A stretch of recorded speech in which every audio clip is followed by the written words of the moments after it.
कुछ देर खामोशी रही, फिर वही मसला छिड़ गया। सफदर को इस पर तशवीश थी कि वो लोग इमरान के पीछे पड़ जाएंगे।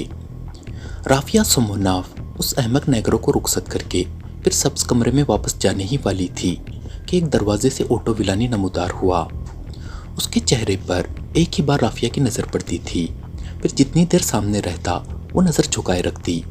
क्यों बेबी, क्या ख्याल है उस अहमक के बारे में? उसने राफिया से पूछा। क्या वो अभी जो यहाँ मौजूद था? राफिया ने कपकपाती हुई आवाज़ में पूछा। हाँ वही, अब वो रोज़ आएगा और तुम्हारा जी बहलता रहेगा। लेकिन आप तो यहाँ किसी ज़रूरतमंद की आमद पसंद नहीं करते। ठीक है, मगर तुम ये तो देखो वो यहाँ पहुँचा किस तरह होगा, जबकि उसके अलावा आज तक और कोई बराह रास्त मुझसे मिलने के लिए आ ही नहीं सका। मैंने उससे पूछा था, उसने बताया कि बड़ी दुश्वारियों से बजरिए पोस्ट ऑफिस पता मालूम कर सका था। बहरहाल वो यहाँ तक आ ही पहुँचा, इसे कहते हैं रूहानी लगाव। मैं नहीं समझी जनाब, मुझे अफ्रीका और वहाँ की बसने वाली नस्लों से बेअंदाज मोहब्बत है। इस वक्त भी मेरा जिस्म यहाँ है और मेरी रूह अफ्रीका में भटक रही है। बहरहाल मुझे उसके यहाँ आने जाने पर कोई एतराज़ नहीं। मैं उसकी दोस्ती की ख्वाहिशमंद नहीं हूँ, राफिया ने किस कदर नाखुशगवार लहजे में कहा। मेरी दानिश में कोई बुराई भी नहीं है, वो भी उसी रूह से मुतालिक है जिसका मैं पुजारी हूँ। खैर अच्छा, अब तुम अपना काम देखो। राफिया सब्ज कमरे में वापस आ गई। अभी तक आज की डाक नहीं देखी थी। रोज़ाना की डाक से आए हुए खतूत जवाबी लिफाफों से नथी करके ऑटो विलानी की मेज़ पर रखे जाते थे और वो उन खतूत के जवाबात उनसे नथी कर देता था। फिर उन जवाबात को टाइप करना और मलफूफ करके डाक के सुपुर्द करना राफिया सुमनाफ का काम था। न वो आने वाले खतूत का मुताला बगौर करती थी और न उनके जवाबात का, बस मशीनी तौर पर अपने फ़राइज़ अंजाम देती रहती थी। लेकिन इन खतूत से मुतालिक इधर कुछ दिनों से उलझन में मुब्तला हो गई थी। पहले जो खतूत आया करते थे उनमें किसी एक जानवर का नाम और नाम लिखने का वक्त ही दर्ज होता था, लेकिन अब इन खतूत में बाज़ ऐसे भी खतूत होते जिनमें जानवरों के नामों की कतार दर कतार नज़र आती। वो उन्हें भी दूसरे खतूत के साथ जवाब के लिए रख देती। लेकिन कुछ दिनों बाद उसने महसूस किया कि खुसूसियत से इन खतूत के जवाबात नहीं दिए जाते। इस किस्म के कुछ ना कुछ खतूत अब तकरीबन हर डाक में होते थे। फिर आहिस्ता आहिस्ता उसे महसूस होने लगा जैसे वो किसी गलत जगह आ फंसी हो। न जाने क्यों दूसरी किस्म के खतूत के बारे में शुबहात में मुब्तला हो गई थी। कई तरह के ख्याल आते। कुछ देर उनके मुख्तलिफ पहलुओं पर गौर करती रहती, फिर अपने काम में लग जाती। आज भी ऐसे ही 3 खतूत उसने ताज़ा डाक से छांटे थे और उन्हें बगौर देख रही थी। अचानक उसे तेज किस्म की सरगोशी सुनाई दी। इन खतूत को भी मेरे पुजारी की मेज़ पर रख दो, ये दुश्मन रूहों की कारगुजारी है। वो चौंक कर चारों तरफ देखने लगी, लेकिन आसपास कोई भी नजर न आया। उठकर दरवाजे की तरफ झपटी। राहदारी सुनसान पड़ी थी। कौन है? बिलाखिर उसने कांपती हुई बुलंद आवाज में पूछा, लेकिन बाज़गश्त के अलावा और कुछ न सुन सकी। वो फिर कमरे में वापस आ गई। यहाँ भी पहले ही किसी खामोशी छाई हुई थी। कुर्सी पर बैठने की हिम्मत न पड़ी। वो सरगोशी वाहिमा नहीं हो सकती थी। उसे उसके अल्फाज मानो ऐन याद थे। एक बार फिर वो गैर इरादी तौर पर दरवाजे की तरफ झपटी। ठीक उसी वक्त राहदारी से कदमों की चाप भी सुनाई थी। साथ ही ऑटो विलानी ने आवाज़ दी, सुमनाफ, क्या ये तुम्हारी आवाज़ थी? वो राहदारी में निकल आई। ऑटो सामने खड़ा था। क्या बात है? उसने पूछा। क्या चीख तुम्हारी थी? जी हाँ, वो हाँफती हुई बोली। मैंने एक पुरइसरार सरगोशी सुनी थी। क्या मतलब? वो चौंक पड़ा। किसी ने मुझसे कहा था, इन खतूत को भी मेरे पुजारी की मेज़ पर रख दो, ये दुश्मन रूहों की कारगुजारी है। ओ, तुम किन खतूत का तस्करा कर रही हो? वो जिनमें बहुत ज़्यादा जानवरों के नाम लिखे होते हैं। ज़रा फिर तो दोहराना सरगोशी के अल्फाज। उन खतूत को भी मेरे पुजारी की मेज़ पर रख दो, ये दुश्मन रूहों की कारगुजारी है। क्या मैं खुशी से पागल हो जाऊं? ऑटो की आवाज़ जोश मसरत से कांप रही थी। मैं नहीं समझी जनाब। अब तुम मेरे लिए एक बहुत ही मोहतरम हस्ती हो मादाम सुमनाफ। आप मेरा मजाक उड़ा रहे हैं जनाब, वो झींप कर बोली। नहीं, हरगिज़ नहीं, मैं बड़े खुलूस के साथ ये बातें कह रहा हूँ। ये 40वां साल जा रहा है इस रूह की पूजा करते, लेकिन वो आज तक मुझसे मुखातिब नहीं हुई। तुम खुश नसीब हो मादाम सुमुनाव, मैं भी खुश नसीब ही हूँ कि उस रूह ने तुम्हें मैडम बनाया है। आपकी बातें मेरी समझ में नहीं आ रही हैं। आहिस्ता आहिस्ता समझ जाओगी, ओटो ने कहा और आंखें बंद करके जेर लब कुछ बड़बड़ाने लगा। राफिया की उलझन बढ़ती जा रही थी। आखिर कब रूह ने उसे मैडम बनाया है और क्यों? ये क्या चक्कर है? अभी तक वो ओटो विलानी को एक पेशावर नजूमी समझती रही थी, लेकिन ये रूहों वाली बात उसकी समझ में ना आ सकी। दफातन ओटो आंखें खोलकर भर्राई हुई आवाज में बोला, आओ मेरे साथ आओ, मैं तुम्हें सब कुछ बताऊंगा। वो उसे दूसरे कमरे में लाया। यहाँ दीवारों पर कदीम मिस्री असनाम की तस्वीरें लगी हुई थी और अजीब सी खुशबू फिजा में फैल रही थी। बैठ जाओ, ओटो विलानी ने एक कुर्सी की तरफ इशारा करते हुए कहा। वो बेहद संजीदा नजर आ रहा था। कुछ देर खामोश रहने के बाद वो फिर बोला, ये कहानी मिस्र के कब्रिस्तान से शुरू होती है। मुझे रूहानियत से दिलचस्पी थी। जिंदगी के मुख्तलिफ अदवार में मुख्तलिफ जुनूनों का शिकार रहा हूँ। कभी जड़ी बूटियों का चक्कर, कभी सितारों का खब्त और कभी कदीम रूहों से राब्ता कायम करने का शौक। बहरहाल उन दिनों में रूहानियत के जुनून में मुब्तला था। विलानी खामोश हो गया और राफिया हमातन सवाल बनी बैठी रही। विलानी ने दोबारा सिलसिला गुफ्तगू शुरू करते हुए कहा, वो एक बहुत पुरानी कब्र थी। मकबरे की इमारत मुनहदम हो चुकी थी और ज़मीन में एक जगह गार सा था। मैं उसमें उतर गया। सख्त बदबू और घुटन थी, लेकिन मैं टॉर्च की रोशनी के सहारे आगे बढ़ता ही रहा। आखिर इस तरह एक बहुत बड़े ताबूत तक मेरी रिसाई हुई। बदिक्कत तमाम उसका ढक्कन खोल सका। उसमें एक हनूत की हुई लाश थी। उस दिन मैंने ढक्कन को उसी तरह बंद कर दिया और चुपचाप वापस आ गया। दूसरे दिन कैमरा और फ्लैश गन लेकर गया और उस हनूत की हुई लाश की तस्वीर खींची। अब जो उस कब्र से बाहर आया हूँ तो ऐसा लगा जैसे कोई मेरे साथ साथ चल रहा हो। ओटो विलानी की आवाज़ बतदरीज घट रही थी और वो यही जुमला दोहराए चला जा रहा था, जैसे कोई मेरे साथ साथ चल रहा हो। वो हैरत और खौफ से उसकी तरफ देखती रही। विलानी की आंखें भी बंद होती जा रही थी। देखते ही देखते उसका सर कुर्सी की पुश्तगाह पर ढलक गया। वो गालिबन बेहोश हो चुका था।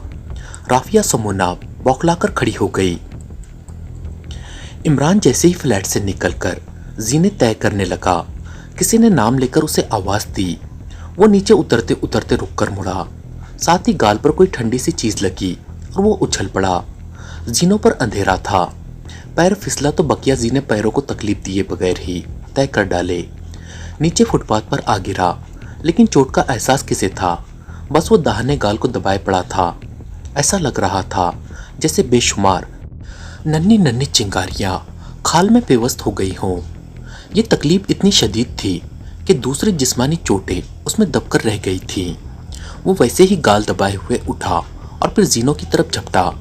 अंधेरे की परवाह किए बगैर जीने तय करता हुआ ऊपर जाने लगा।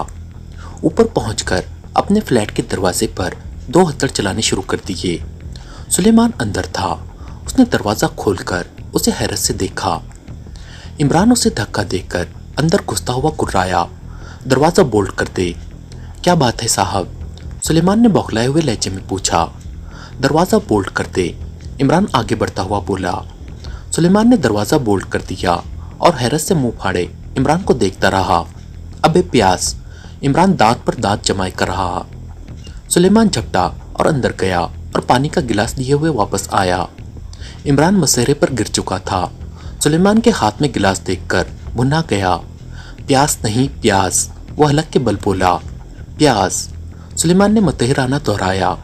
जल्दी जल्दी पलकें झपकाई और बौखलाए हुए लहजे में बोला, प्यास से क्या होगा? दाढ़ के दर्द में तो। ओ मरदूत, प्यास कुचलकर अर्क ब्रांडी में। सुभान अल्लाह, या तो पिएंगे नहीं या प्यास का अर्क मिलाकर। खामोश। इमरान दहाड़ा, फिर खुद ही बावर्ची खाने की तरफ झपटा। इधर उधर हाथ मारकर कहीं से प्याज की गुठली निकाली और खुद ही उसे कुचलने बैठ गया। लाइए लाइए, सुलेमान हाथ बढ़ाता हुआ बोला। प्यास के अर्क से नशा नहीं उतरता। ओ मरदूत। खबीस खामोश रहे। इमरान मुक्का हिलाकर कर रहा। अच्छा साहब, कद्दू के छिलके से भी नशा उतर जाता है, मुझे क्या? सुलेमान ने बुरा सा मुंह बनाकर कहा اور प्याज कुचलने बैठ गया। इमरान जोसेफ के कमरे की तरफ बढ़ा, लेकिन जोसेफ को वहां ना पाकर जान ही तो निकल गई। जोसेफ सुलेमान की वजह से अपनी बोतलें छुपा कर रखता था, लिहाजा उसकी अदम मौजूदगी में उनका ढूंढ निकालना कार दारद। वो फिर बावर्ची खाने में वापस आया। उतनी देर में सुलेमान ने प्याज के अर्क की खासी मिकदार एक प्याली में जमा कर ली थी। स्पिरिट है स्पिरिट? उसने सुलेमान से पूछा। हाँ है, लेकिन उस काले से छुपा कर रखनी पड़ती है। शीशों की सफाई करने के लिए लाता हूँ। अबे तो ला जल्दी से। इमरान उसी तरह दांत पर दांत जमाए हुए बोला। तकलीफ बेहद बढ़ गई थी। सुलेमान अर्क की प्याली वहीं छोड़कर बाहर चला गया। वापसी पर स्पिरिट की बोतल उसके हाथ में थी। इमरान ने बोतल छीनकर उसे बाहर धकेल दिया, और जब वो किचन का दरवाज़ा बंद करके उसे बोल्ड कर रहा था तो सुलेमान को बड़बड़ाते सुना। कुछ ठीक नहीं है आदमी का, कब क्या हो जाए। शराब नहीं मिली तो स्पिरिट और प्याज का अर्क कहीं कलेजा काट कर ना रख दे। इमरान उसकी बकवास पर तवज्जो दिए बगैर प्याज के अर्क की प्याली में स्पिरिट उंडेलता रहा। फिर उस महलूल से रुमाल तर करके गाल पर रख लिया। फौरन ही ऐसा मालूम हुआ जैसे चिंगारियों पर पानी के छींटे पड़ गए हों। दरवाज़ा खोलिए, सुलेमान ने बाहर से दरवाजे पर हाथ मारकर कहा। इमरान खामोशी से बार बार वही अमल दोहराता रहा और बिल आखिर गाल में ठंडक पड़ गई। सुलेमान की ऊट पटांग बकवास जारी थी। पता नहीं नशे में है या नशे के लिए ये सब कुछ कर रहे हैं। दफातन इमरान दरवाज़ा खोलकर बाहर निकल आया, लेकिन दाहना गाल अब भी दबाए हुए था। अब तो बाकायदा किस्म की कराहें भी निकल रही थी। आखिर बताते क्यों नहीं, क्या हुआ है? सुलेमान ने चिल्लाकर पूछा। आग लगी हुई है गाल में। हुआ क्या? जीने पर किसी ने गाल पर कुछ किया था। वही हुआ आखिर जिसका डर था। सुलेमान ने ठंडी सांस लेकर कहा। क्या हुआ? इमरान गुर्राकर पलटा। मिस छोटू भाई आपको बुरी तरह घुरा करती है, सुलेमान ने राजदाराना लहजे में कहा। आज तो जीने का बल्ब ही फ्यूज हो गया है शायद। अबे क्यों बकवास करता है? हाय, अरे, ओफ, मैं क्या करूं? इमरान उसी तरह कराता हुआ कमरे में आया और पलंग पर ढेर हो गया। हकीकतन अब जर्रा बराबर भी सोजिश बाकी नहीं रही थी, लेकिन वो पहले से भी ज्यादा बेचैनी जाहिर कर रहा था। राफिया सोमोनाफ दबे पांव सब्ज कमरे में दाखिल हुई। होटल से चलते वक्त उसने तहिया कर लिया था वो ऑटो विलानी से उसकी कहानी का बकिया हिस्सा मालूम करने की कोशिश नहीं करेगी। खौमा-खा खुद को सिरा सिंगी के हवाले कर देने से क्या फ़ायदा। पिछले दिन विलानी के बेहोश हो जाने पर वो कैसी बदहवास हुई थी, समझ ही में नहीं आ रहा था कि उसे क्या करना चाहिए। बड़ी देर तक तो वो खुद भी सकते के से आलम में रही थी। फिर विलानी खुद ब खुद होश में आया था और उसने राफिया से बड़ी नहीफ आवाज़ में कहा था कि वह अपने होटल वापस जा सकती है। वो बेचूं चरा उसको उसी हालत में छोड़कर अपने होटल वापस आ गई थी। फिर उसे नहीं मालूम कि उसके बाद ऑटो विलानी किस हाल में रहा था। इस वक्त सब्ज कमरे में दाखिल होते ही उसकी नज़र एक कद आदम तस्वीर पर पड़ी जो उससे पहले इस कमरे में नहीं थी। ये फोटोग्राफी था, पेंटिंग नहीं थी। वो दरवाजे के करीब ही रुककर उसे देखती रही। हनूत की हुई लाश की तस्वीर, उससे पहले भी ऐसी तस्वीरें बहुत देख चुकी थी। वो लापरवाही से अपनी मेज़ की तरफ बढ़ने ही वाली थी कि दफातन वहीं टटक गई। वो तस्वीर ऐसी सूरत पहले कहाँ देखी थी, किसी जानने वाली से मुशाबहत रखती है, वो सोचने लगी। होंठों की बनावट, नुकीली नाक और गालों की हड्डियों का उभार। ओह हाँ, वो बड़बड़ाई और अपनी मेज़ पर आ बैठी। काम शुरू करने से पहले वैनिटी बैग से आईना निकालकर मेकअप का जायजा लेने की आदत थी।